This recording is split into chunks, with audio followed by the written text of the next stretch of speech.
Hello everyone, welcome back to our YouTube channel Bright Ventures Academy. And probably ये हमारा agriculture का fifth lecture होने वाला है। और आज के हम अपने इस लेक्चर में टॉपिक ड्राईलैंड एग्रीकल्चर को ब्रीफली डिस्कस करने वाले हैं। जैसा कि आप सभी का व्यूअर्स के कमेंट सेक्शन पर कमेंट आ रहे थे कि मेरी जो वॉइस है वो काफ़ी लो हो गई है, तो आज मैंने जो है थोड़ी लाउड वॉइस का इस्तेमाल करके वीडियो को बनाया है ताकि आप लोगों को किसी भी तरीके की दिक्कत को फेस ना करना पड़े।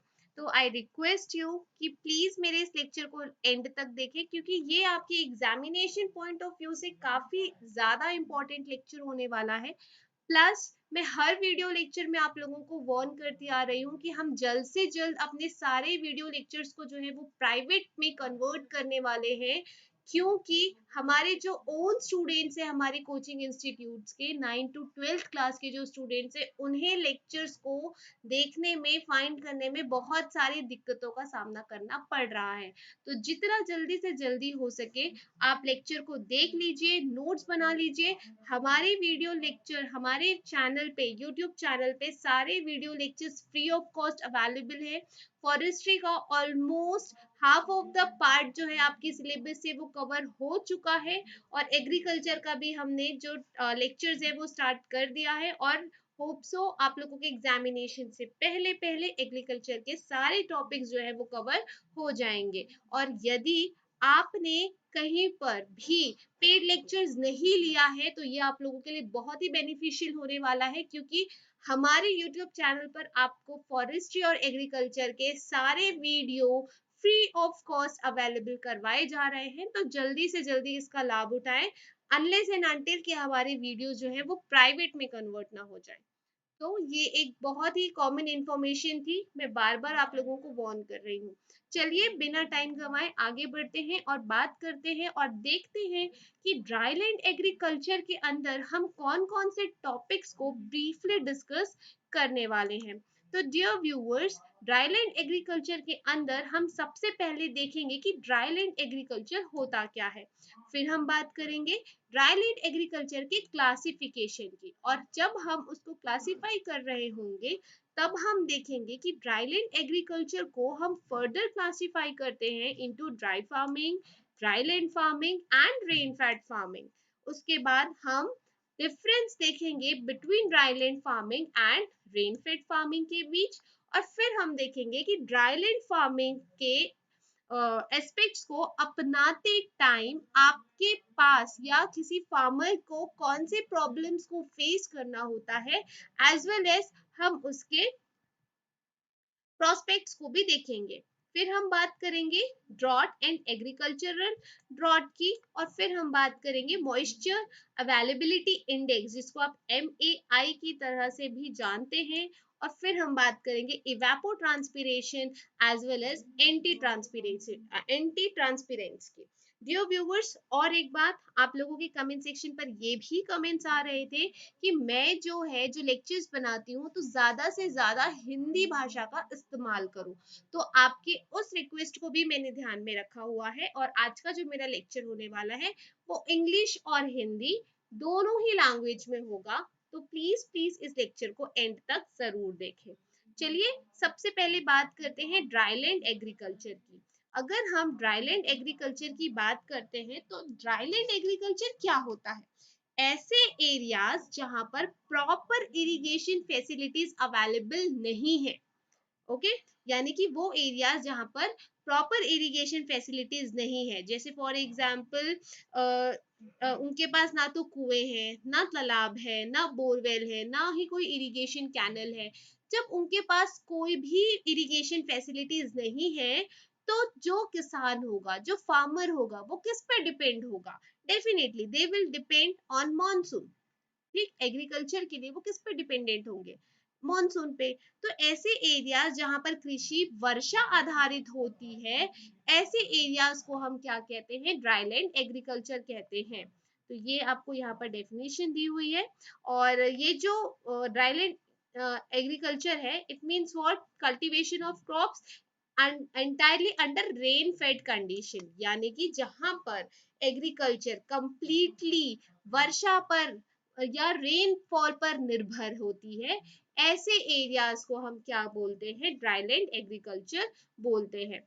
यहाँ पर क्या लिखा हुआ है कि according to the principles of agronomy written by Reddy and Reddi, ठीक, इन्होंने मिलकर लिखा था, और इन्हीं के प्रिंसिपल्स ऑफ एग्रोनॉमी के अंडर ही हम ड्राईलैंड एग्रीकल्चर को 3 ग्रुप्स में क्लासिफाई करते हैं on the basis of annual rainfall.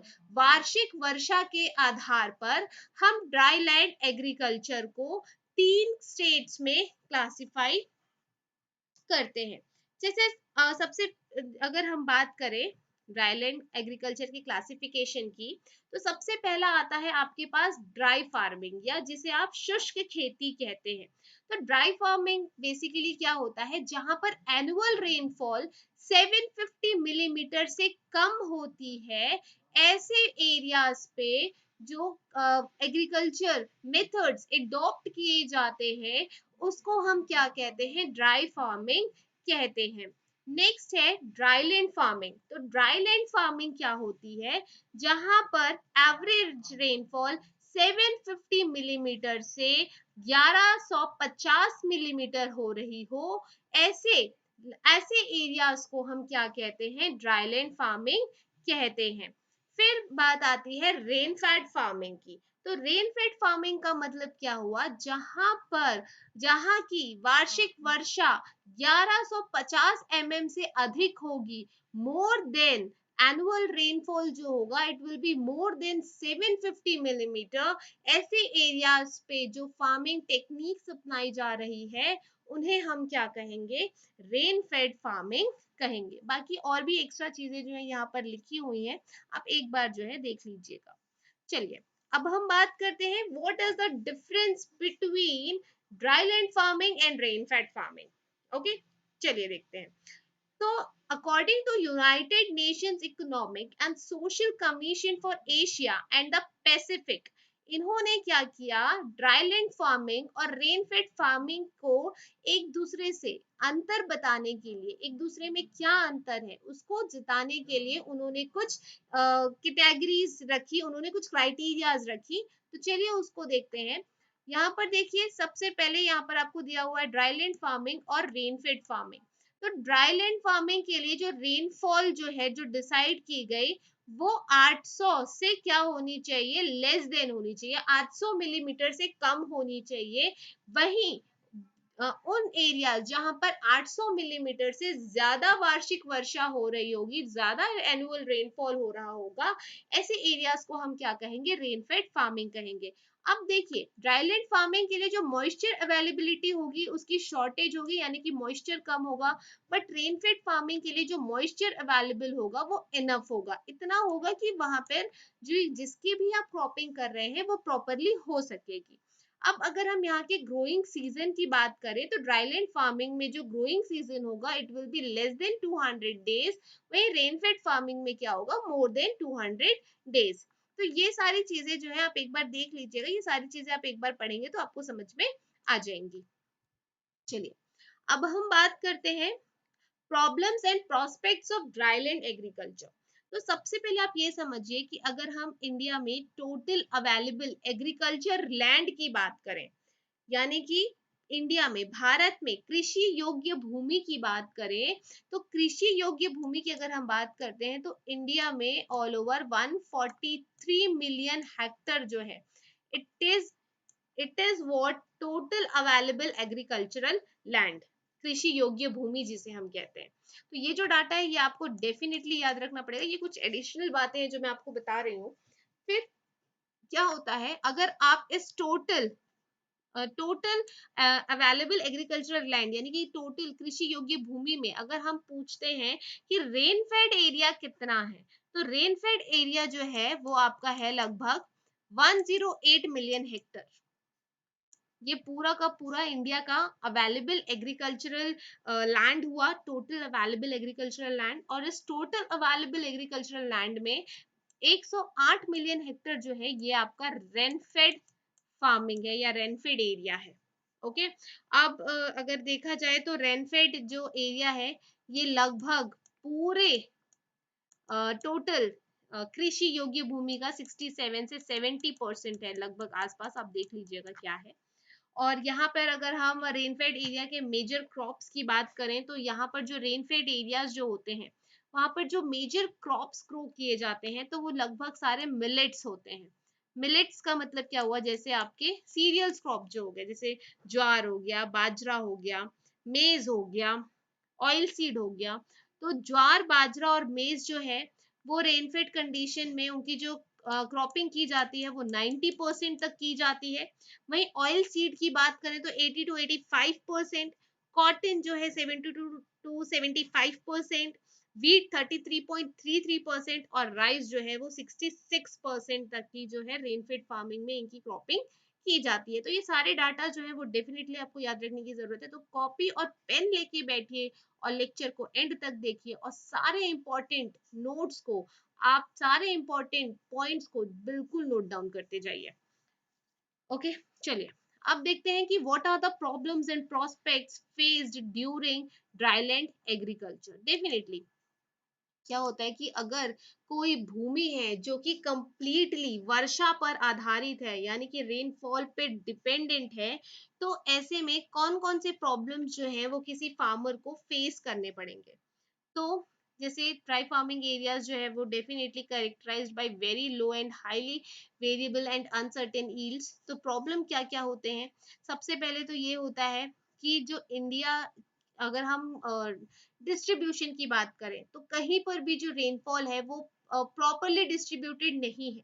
Right, expected rainfall जो है वो क्या है, 650 mm है, 650 मिलीमीटर है, but 80% of it is received in 75 to 90 days of the monsoon season. अब एक ही सीजन में 80% आ जा रहा है, तो बाकी सीजन में किस तरीके से आप क्रॉपिंग करेंगे, क्योंकि आपके पास तो और अदर कोई भी फैसिलिटीज नहीं है, तो आप कैसे करेंगे। ठीक, 80% तो आपको मानसून सीजन में मिल गया, बाकी 20% तो आप कहाँ से, उसमें आप खेती कैसे करेंगे। तो ये सबसे पहली प्रॉब्लम आती है पानी की। फिर आता है late onset and early cessation of rains. Definitely कभी कभी मानसून लेट हो जाता है या कमी, पानियों में कमी हो जाने लगती है। Right, prolonged dry spells during the crop period, low moisture retention capacity, फिर poor soil fertility condition, okay, socio-economic constraints, particularly because of the predominant of small arid marginal farmers, 54% of the holdings is less than 1 hectare। ये तो सबसे बड़ी problem है। Next, technological and developmental constraints, limited infrastructure development. ये सारी बातें जो है आप एक बार देख लीजिएगा, आपको समझ में आ जाएगा कि कहाँ कहाँ पर किस तरीके की प्रॉब्लम जो है उन्हें फेस करना पड़ता है। प्लस एक और मैं आपको अदर फैक्चुअल डेटा बता देती हूँ कि अगर आपको वर्ल्ड का एवरेज एनुअल रेनफॉल पूछ लिया जाए, वर्ल्ड का एवरेज रेनफॉल वॉर, तो ये होता है आपका 1000 मिलीमीटर। कितना, 1000 मिलीमीटर। ठीक, फिर अगर इंडिया के एवरेज एनुअल रेनफॉल की बात की जाए, इंडिया के एवरेज एनुअल रेनफॉल की, तो that is 1190 millimetre. That is 1190 millimetre. अब क्या होता है कि आपको जब क्वेश्चन पूछा जाता है आपके मेन एग्जाम्स में, तो सपोज आपको ऑप्शन कुछ इस तरीके से दिया हुआ है कि ऑप्शन नंबर ए आपको दे दिया है 1110 और ऑप्शन नंबर बी आपको दे दिया है 1200। तो जो मोस्टली जो स्टूडेंट्स गलती कर बैठते हैं वो ये कि 1110 जो है वो उस पर टिक कर कर आ जाते हैं, उन्हें लगता है कि 1190 से 1110 जो है वो बहुत पास है, बट ये गलत है। 1200 जो है वो ज्यादा पास है 1190 के, क्योंकि इन दोनों के बीच सिर्फ 10 mm का फासला है और 1110 में और 1190 में लगभग 80 mm का फासला है। तो इस वजह से आपका करेक्ट ऑप्शन होगा ऑप्शन नंबर बी। मतलब आपको ये ध्यान में रखना है कि इंडिया का जो एवरेज एनुअल रेनफॉल होता है दैट इज अप्रॉक्स, अगर हम एकदम एग्जैक्ट डाटा की बात करें तो वो 1190 mm होता है, बट आप जानते हैं कि एग्जैक्ट डाटा हर कहीं पर सही नहीं दिया होता है, अलग अलग बुक में अलग अलग डाटा प्रोवाइडेड होता है। तो उस हिसाब से एग्जामिनर जो है वो अपने क्वेश्चंस बिल्ड करता है और आपको ध्यान में रखना है कि उसके आसपास का आंसर टिक कर कर आना है। ओके, चलिए अब बात करते हैं ड्रॉट एंड एग्रीकल्चरल ड्रॉट की। तो ड्रॉट क्या होता है? ड्रॉट यानी कि सूखा पड़ना। अब एग्रीकल्चरल ड्रॉट का मतलब क्या हुआ कि अगर किसी एरिया में सूखा पड़ गया है तो आप वहां पर एग्रीकल्चर को किस तरीके से अपना रहे हैं, कौन से टेक्निक्स अपना रहे हैं जिससे कि सूखा पड़ने के बावजूद आपकी क्रॉपिंग जो है वो काफी अच्छे तरीके से हो रही है। तो उसके लिए क्या क्या कंडीशंस है, क्या क्या नॉर्म्स हैं, चलिए देखते हैं। जैसे सबसे पहले देखिए कि इंडियन मीटेरियोलॉजिकल डिपार्टमेंट पुणे ने ड्रॉट को किस तरीके से डिफाइन किया है। ड्रॉट यानी कि सूखा को, अकाल को उन्होंने इंडियन मीटेरियोलॉजिकल डिपार्टमेंट जो है पुणे का, उन्होंने किस तरीके से सिचुएशन को डिफाइन किया है। उन्होंने ये कहा है कि ड्रॉट उस एरिया में, उस सिचुएशन में होगा जहां पर एनुअल रेनफॉल जो है वो less than 75% of the normal होगा। 75% of the, less than 75% of the normal क्या हुआ, जैसा कि अभी हमने देखा कि इंडिया का एवरेज रेनफॉल कितना होता है, 1190 होता है, राइट। अब 1190 जो है हमने मान लिया कि ये क्या है, नॉर्मल एनुअल रेनफॉल है इंडिया का। ओके, अब किसी एरिया में इसके 75%, इसका जितना जितना भी आएगा एक्स वाई जेड, इसका 75% जितना भी आएगा उससे भी कम रेनफॉल हो रहा है, तो उस एरिया को क्या सिचुएशन घोषित कर दिया जाएगा, वो एरिया जो है वो ड्रॉट सिचुएशन के अंदर कैलकुलेट या ऑब्जर्व किया जाएगा। ओके, इस तरीके से। अब क्या हुआ, एक सेकेंड, ठीक। फिर क्या हुआ कि जब रेनफॉल जो है, when deficiency of rainfall is above 50% of the normal, तो वहां पर हम क्या कहेंगे, सीवियर ड्रॉट है। उस एरिया को हम क्या कहेंगे कि वहां पर सीवियर ड्रॉट है, यानी कि बहुत ही ज्यादा सूखा पड़ा हुआ है। क्योंकि यहाँ पर देखिए, यहाँ पर क्या हो रहा है कि रेनफॉल की जो कमी है वो अबव 50% ऑफ द नॉर्मल चली गई है, ठीक। तो इस वजह से हमने उसको क्या कहा कि वो कौन सा एरिया हो गया, सीवियर ड्रॉट हो गया। ये भी इंडियन मेटेरियोलॉजिकल डिपार्टमेंट पुणे के द्वारा ही दिया गया है। अब क्या हुआ कि अब एग्रीकल्चरल ड्रॉट जो है, अब देखिए, अब हमने ड्रॉट की कंडीशन को तो देख लिया, ठीक, ड्रॉट की कंडीशन हमने देख लिया।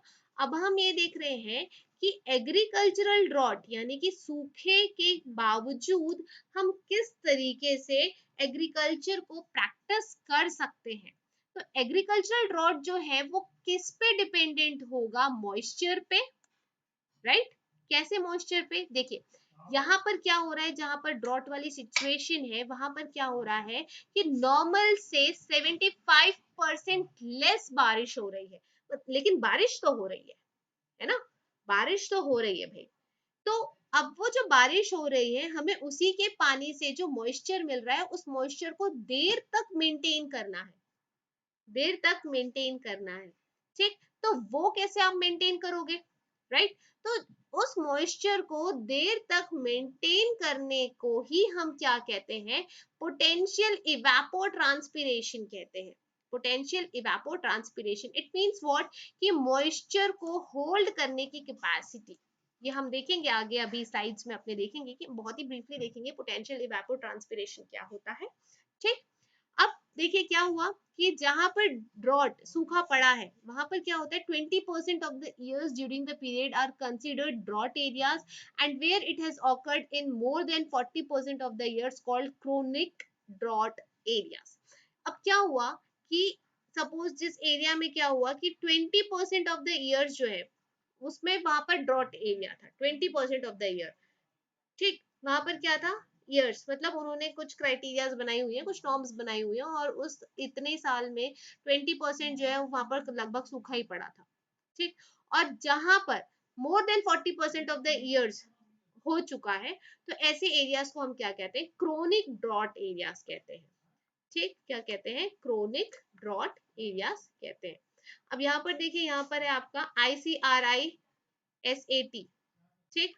तो ICRISAT, international crop research institute for the semi arid tropics, ये कहाँ पर कब एस्टैब्लिश हुआ था, it was established on 11 October 1972 near Hyderabad, Patancheru, ठीक। वहां पर, तो ये जो है ये याद रखने वाली चीज है यहाँ, क्योंकि इससे आपको जो है एमसीक्यूज जो है वो बन सकते हैं, डेवलप हो सकते हैं।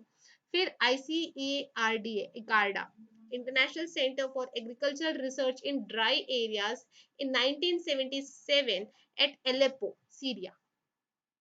ठीक, चलिए अब हम बात करते हैं मॉइस्चर अवेलेबिलिटी इंडेक्स की। मॉइस्चर अवेलेबिलिटी इंडेक्स बेसिकली क्या होता है, वो रेशियो होता है बिटवीन रेनफॉल। ठीक, मॉइस्चर अवेलेबिलिटी इंडेक्स क्या हुआ, वो रेशियो है between rainfall weekly upon monthly.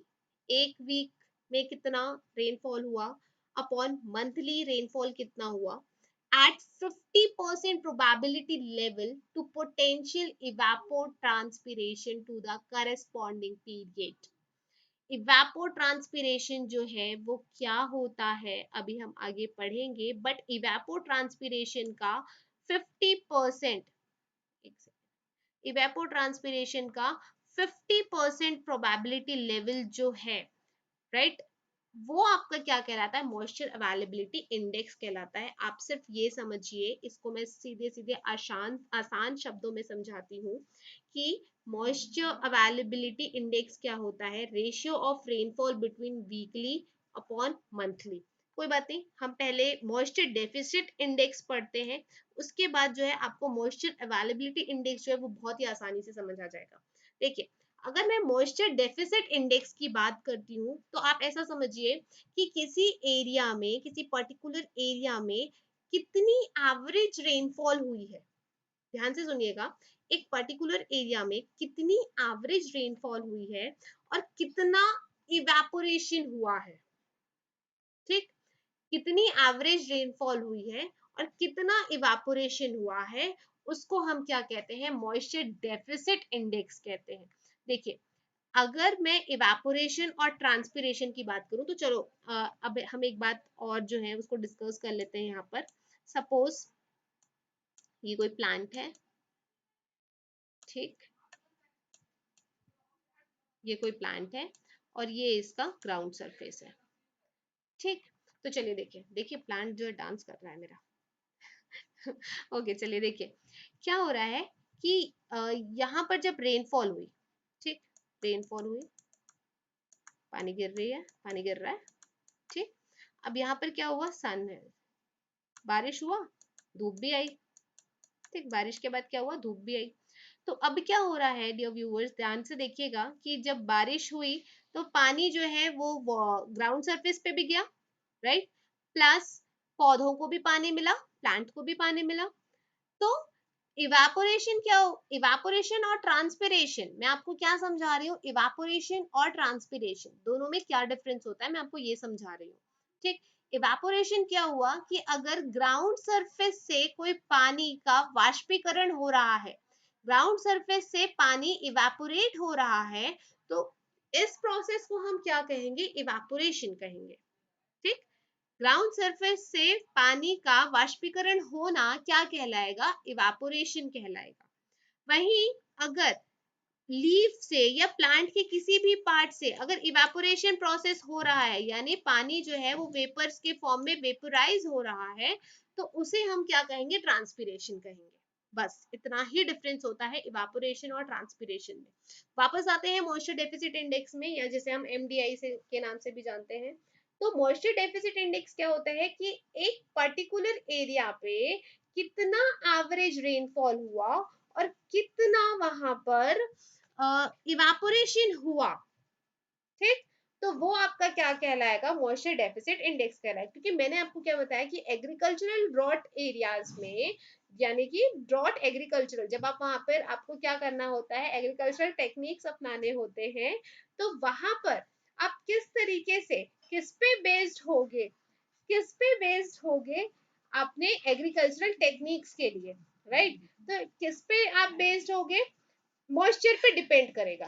ठीक, तो जो मॉइस्चर पे डिपेंड करेगा, आपकी जो खेती है उसको, सॉइल को जो न्यूट्रिएंट्स है वो कहाँ से मिलेंगे, डेफिनेटली पानी की पूर्ति कहाँ से करेगा, प्लांट जो है मॉइस्चर से करेगा, राइट। तो अब यहाँ पर देखो, मॉइस्चर डेफिसिट इंडेक्स क्या होगा कि कितना एवरेज रेनफॉल हुआ और कितना इवापोरेशन हुआ, that is your what, moisture deficit index. Moisture deficit index को जो है हम हम कैपिटल आई और सबस्क्रिप्ट में एम लिखते हैं, देखिए इस तरीके से, ऐसे सबस्क्रिप्ट में, ठीक। ये जो है आई एम लिखा हुआ है, ये सबस्क्रिप्ट में रहता है आई एम। इसको हम किस तरीके से कैलकुलेट करते हैं, P माइनस पीईटी, ठीक, P minus PET, where P stands for what, P stands for precipitation। precipitation का मतलब क्या हुआ, वर्षा, कितनी बारिश हुई है, राइट। और पीईटी आपका क्या है, पोटेंशियल इवेपोरेशन, और इसको हम मिलीमीटर में देखते हैं, ठीक है, पोटेंशियल इवेपो ट्रांसपिरेशन मिलीमीटर। इवेपोट्रांसपिरेशन का मतलब क्या होता है कि इवेपोरेशन और ट्रांसपिरेशन हम दोनों को साथ में लेकर चल रहे हैं कि कितना इवेपोरेशन हुआ और कितना ट्रांसपिरेशन हुआ, तो हमने दोनों को मिलाकर एक ही टर्म बना दिया, that is your what, evapotranspiration, ठीक। तो वहीं अब आपका मॉइस्चर अवेलेबिलिटी इंडेक्स क्या हो जाएगा कि कितनी एवरेज रेनफॉल हुई, और एवरेज रेनफॉल होने के बाद कितना इवापोरेशन होने के बाद उस सॉइल में कितना मॉइस्चर अवेलेबल है, उसे हम क्या कहते हैं, मॉइस्चर अवेलेबिलिटी इंडेक्स कहते हैं, ठीक, सीधे और साफ और सरल शब्दों में। तो यहाँ पर हम MAI को किस तरीके से कैलकुलेट करते हैं, रेनफॉल एट 50% प्रोबेबिलिटी, ठीक। रेनफॉल जो है, जितना भी रेनफॉल होने वाला होता है उस पर्टिकुलर एरिया में, जितना भी मिलीमीटर रेनफॉल होता है, तो हम उसकी 50% प्रोबेबिलिटी, 50% जो है उसको समझ कर चलते हैं कि 50% जो है उतना प्रोबेबिलिटी रेनफॉल होगा, और कितना जो है पोटेंशियल इवेपोट्रांसपिरेशन कितना हो रहा है, तो वहां पर आपके मॉइस्चर कितना अवेलेबल है, यही आपका होता है मॉइस्चर अवेलेबिलिटी इंडेक्स। ओके, फिर यहाँ पर देखिए आपका थॉर्नथवाइट मॉइस्चर इंडेक्स, जिसको आप TMI से डिनोट करते हैं, राइट। तो ये आपका क्या है, देखिए इसको आप इस तरीके से डिनोट करते हैं, आई सबस्क्रिप्ट में ए, इस तरीके से, ठीक है, IMA। तो AE अपॉन PET, AE जो है वो आपका percent probability of actual evaporation है, जितना इवेपोरेशन, यहाँ पे ट्रांसपिरेशन का कोई भी इन्वॉल्वमेंट नहीं है, एक्चुअल इवेपोरेशन कितना हो रहा है उसकी परसेंट प्रोबेबिलिटी आपकी क्या कहलाती है, थॉर्नथवाइट मॉइस्चर इंडेक्स। ओके, चलिए अब हम बात करते हैं इवापोट्रांसपिरेशन की, तो इसको तो जो है हम ऑलरेडी डिस्कस कर चुके हैं। तो यहाँ पर क्या होता है, मैंने आपको बता दिया कि इवापोट्रांसपिरेशन जो कि साथ में हो रहा है, अगर ग्राउंड लेवल से पानी इवापोरेट हो रहा है, वेपोराइज हो रहा है, वो क्या कहलाता है, आपका इवापोरेशन प्रोसेस कहलाता है। वहीं अगर पौधे के, प्लांट से किसी पार्ट से पानी का इवापोरेशन हो रहा है, तो उससे हम क्या कहते हैं, ट्रांसपिरेशन कहते हैं। जनरली जो ये है वो लीव्स के थ्रू ही होता है, लीव्स में जो छोटे छोटे स्टोमेटल पोर्स होते हैं, उनके थ्रू ही ट्रांसपिरेशन प्रोसेस जो है वो हो रहा होता है।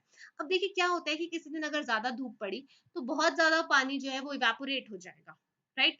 अगर लार्ज अमाउंट ऑफ वाटर जो है वो इवेपोरेट हो गया, तो इससे बहुत सारी प्रॉब्लम्स आएंगी, क्योंकि देखिए वहां पर ऑलरेडी सूखा पड़ा हुआ है, अगर ज्यादा पानी इवेपोरेट हो जा रहा है, तो नेक्स्ट डे के लिए प्लांट के पास उतना पानी नहीं बचेगा जितनी उसको फोटोसिंथेसिस प्रोसेस के लिए जरूरी है ना। तो ये भी क्या होता है, ये भी बहुत ही मेजर फैक्टर है। तो यहाँ पर देखिए क्या लिखा हुआ है, soil moisture is the most limiting factor in dryland agriculture. Definitely मैंने आपको शुरू में ही बता दिया कि अगर उस एरिया में सूखा पड़ रहा है, तो सॉइल मॉइस्चर जो है वो द मोस्ट इंपॉर्टेंट और लिमिटिंग फैक्टर है ड्राईलैंड एग्रीकल्चर के लिए। तो सॉइल अब इवेपोट्रांसपिरेशन के थ्रू 60 to 75% का पानी जो होता है रेनफॉल के थ्रू जो मिलता है, वो लॉस हो जाता है।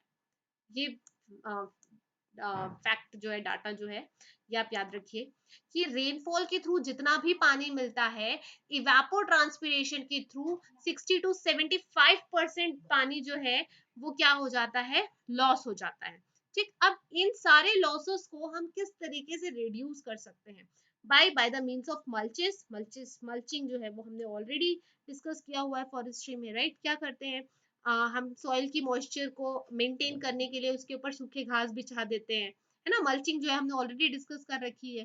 कहीं ना कहीं सारे सब्जेक्ट्स एक साथ लिंक्ड होते हैं, दुनिया गोल है, घूम फिर कर आप वहीं आ जाते हैं। तो सारे सब्जेक्ट को ध्यान से पढ़िए, अगर आपको एक सब्जेक्ट का नॉलेज है तो दूसरे सब्जेक्ट का नॉलेज गेन करने में आपको उतना दिक्कत नहीं आएगा, ठीक। फिर देखिए एंटी ट्रांसपेरेंस का इस्तेमाल करते हैं, हम आगे पढ़ेंगे एंटी ट्रांसपेरेंस क्या होते हैं। विंड ब्रेक्स का इस्तेमाल करते हैं और वीड कंट्रोल का इस्तेमाल करते हैं।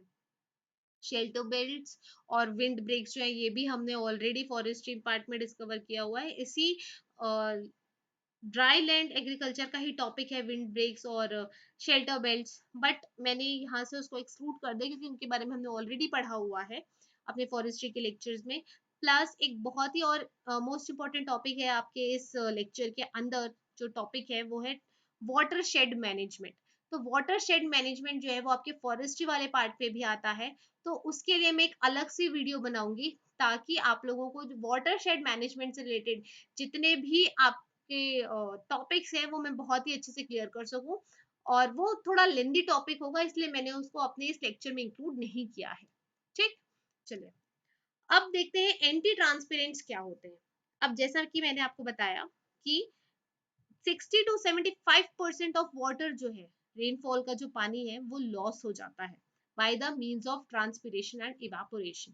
तो उस उन पानी का लॉस ना हो तो उसके लिए हम किसका इस्तेमाल करते हैं? एंटी ट्रांसपेरेंट्स का इस्तेमाल करते हैं, राइट। ट्रांसपिरेशन के पानी का लॉस, जो ट्रांसपिरेशन प्रोसेस के थ्रू पानी का लॉस ना हो तो उनके लिए हम जो इस्तेमाल करते हैं that is your what, antitranspirants. तो एंटी ट्रांसपेरेंट्स क्या होते हैं? Such materials are applied to transpiring plant surfaces to reduce water loss from the plant।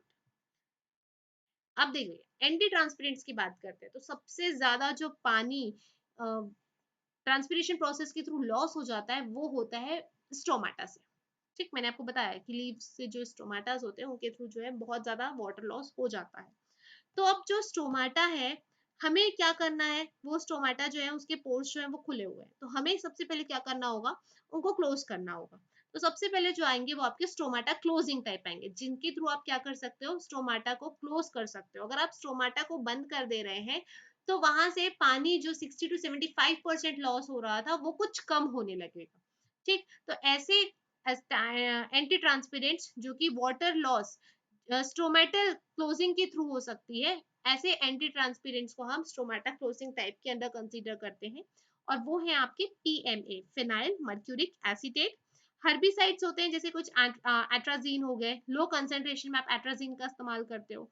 ABA abscisic acid जिसको आप कहते हो, एब्सिसिक एसिड और कार्बन डाइऑक्साइड का मिक्सचर आप इस्तेमाल करते हो। तो इससे क्या होता है कि कुछ टाइम के लिए स्टोमाटा जो है उसके पोर्स जो है वो बंद हो जाते हैं। फिर है film forming type. Film forming type का मतलब क्या हुआ कि एक लेयर आ जाती है उसके ऊपर। ठीक, एक तरीके का फिल्म का फॉर्मेशन हो जाता है। तो उससे भी क्या होता है कि मॉइस्चर जो है वो मॉइस्चर लॉस जो है, अगर आप थिन फिल्म आपने बना दिया तो एक तरीके का फिजिकल बैरियर हो गया वो, और मॉइस्चर लॉस जो है वो कम हो जाता है। तो उसका एग्जांपल है मोबिलिफ हो गया आपका, हेक्साडेकानोल, सिलिकॉन, ऑयल्स, वैक्सेस, राइट। अगर आप पत्तों पर ऑयल्स लगा रहे तो ऑयल्स अपना क्या करेगा? एक थिन लेयर बना देगा और जो है वाटर लॉस जो है वो बहुत कम हो जाएगा। ठीक, अब ऐसा देखिए यहाँ पर क्या होता है कि ऐसा नहीं कि बारिश से पहले ही आप वहां पर क्या लगा दे रहे हो, ऑयल लगा दे रहे हो या वैक्स की कोटिंग कर दे रहे हो, नहीं। अगर बारिश से पहले करवा दोगे तो पानी तो अंदर ही नहीं जा पाएगा ना भाई साहब, राइट। तो आपको क्या करना है? वर्षा के पश्चात, बारिश होने के बाद आपको ये जो है फिल्म फॉर्मिंग टाइप जो है उसका इस्तेमाल करना है। ठीक, फिर है रिफ्लेक्टिंग टाइप। तो रिफ्लेक्टिंग टाइप का वही सेम फंडा होगा कि जैसे आपने बचपन में पढ़ा हुआ है कि सन की रेज है, वो रिफ्लेक्ट हुई तो यहाँ से वो रिफ्लेक्ट बैक हो जाती है ना। तो रिफ्लेक्टिंग टाइप में क्या होता है कि जैसे such materials reflect the radiation and thus reduce leaf temperature. अगर वो यहाँ पर आपने कुछ ऐसे एंटी ट्रांसपेरेंट्स का इस्तेमाल किया तो रेडिएशन यहाँ पर जो पड़ रही है वो वापस से रिफ्लेक्ट बैक हो जाएगी, तो लीफ का जो टेम्परेचर है उतना ज्यादा नहीं बढ़ेगा। अब लीफ का टेम्परेचर नहीं बढ़ेगा तो वाटर का वेपोराइजेशन जो जितने ज्यादा अमाउंट में हो रहा था वो लेस अमाउंट में होने लगेगा। ठीक, तो आप ये किस तरीके से कर सकते हैं? By application of 5% of kaolin spray.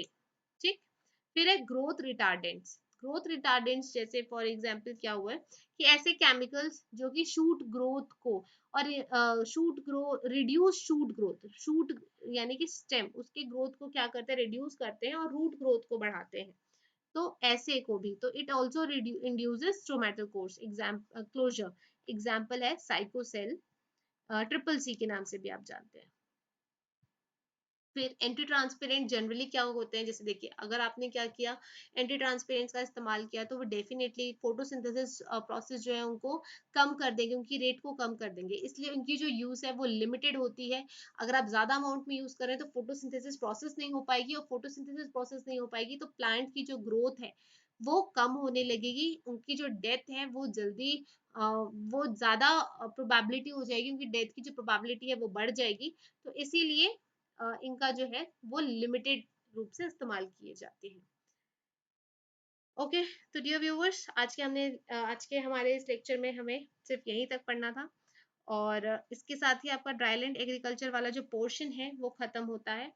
हम अपने नेक्स्ट लेक्चर पर फिर बात करेंगे कुछ नए टॉपिक्स की।